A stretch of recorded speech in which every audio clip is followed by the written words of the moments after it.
Welcome back to the channel and welcome back to another quick pick prediction video. In this video, I'll be predicting the middleweight bout between Punahele Soriano versus Nick Maximov.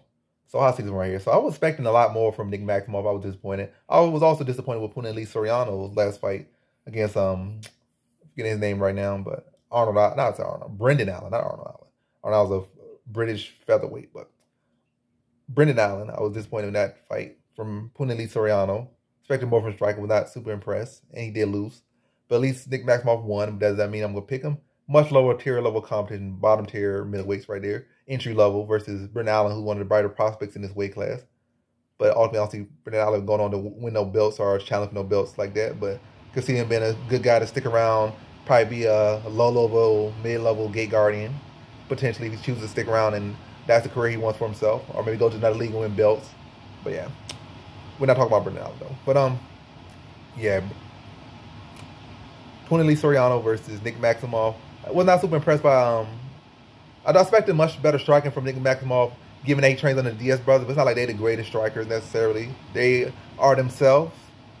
But you would look as a textbook guide of how to strike, you would not follow them. Their striking exists for them themselves. But if you want to play that, most likely going to be knocked out a lot. Because even them, they get dropped a lot and go play jiu-jitsu.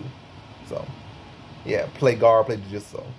If it barely works for them, it's not really going to work for you because they have a whole life of fighting like that. So it works for them, but it's not traditional, it's not textbook, it's not recommended at all for you to try to follow their recipe to striking because it's purely for them. Not many people will be able to replicate that to success like they do. Yeah, but anyway, we're not super impressed with his striking. I'm impressed with his grappling, impressed with his fight IQ, how he fought the fight. We're going against Punahele Soriano. I feel like Soriano can address the grappling. I would expect him to stuff a takedown, probably edge or, probably like wrestle cancel out. Then on the feet, I feel like Punahele Soriano is the more fleshed out striker and packs more power.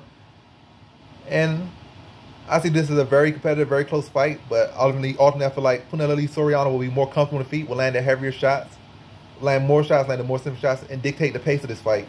Especially when he's able to neutralize the grappling and stuff the takedowns of Nick Maximov. And I think, like I said, keep it on the feet, land the heavy shot, be the pressuring fighter. Still look competitive fight.